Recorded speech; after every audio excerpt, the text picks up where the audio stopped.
సంక్రాంతి వచ్చిందంటే ఇళ్ల ముందు అందంగా ముగ్గులు వేసి వాటిపై పేడతో చేసిన గొబ్బెమ్మలు పెట్టడం మన సాంప్రదాయం.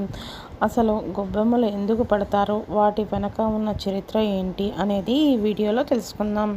ఈ 3 రోజుల పాటు ఇంటి ముందు రంగురంగుల ముగ్గులు వేసి గొబ్బెమ్మలు పెడతారు. అయితే ఇలా గొబ్బెమ్మలు పెట్టడానికి కూడా ప్రధానమైన కారణం ఉంది.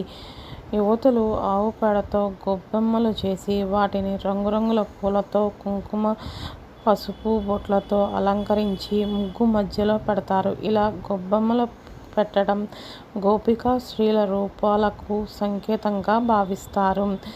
రంగుల ముగ్గుల మధ్య ఉండే పెద్ద గొబ్బెమ్మను గోదాదేవికి సంకేతం అని అంటారు. సంక్రాంతి రోజున యువతులను గొబ్బెమ్మల చుట్టూ తిరుగుతూ పాటలు పాడుతూ నృత్యం చేస్తారు. కృష్ణ భక్తి తమకు కలగాలని ప్రార్థిస్తూ బాలికలు ఇలా గొబ్బెమ్మలు చేస్తారు.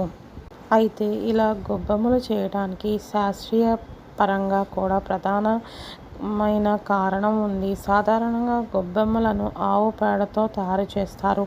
ఇంటి ముందు లోగుళ్లలో ఆవు పేడతో తయారు చేసిన గొబ్బెమ్మలు పెట్టడం వల్ల ఇంట్లోకి సూక్ష్మక్రిములు ప్రవేశించకుండా ఉంటాయని శాస్త్రపరంగా నిపుణులు తెలియజేస్తున్నారు. ఇలా ఆవు పేడతో గొబ్బెమ్మలు తయారు చేసి ఇంటి ముందు పెట్టడం వల్ల అవి యాంటీబయాటిక్గా పనిచేస్తాయని శాస్త్రవేత్తలు వెల్లడిస్తున్నారు. అందువల్ల భోగి పండుగ రోజు వేసే భోగి మంటల్లో కూడా ఆవు పేడతో తయారు చేసిన పిడకలను వేస్తారు.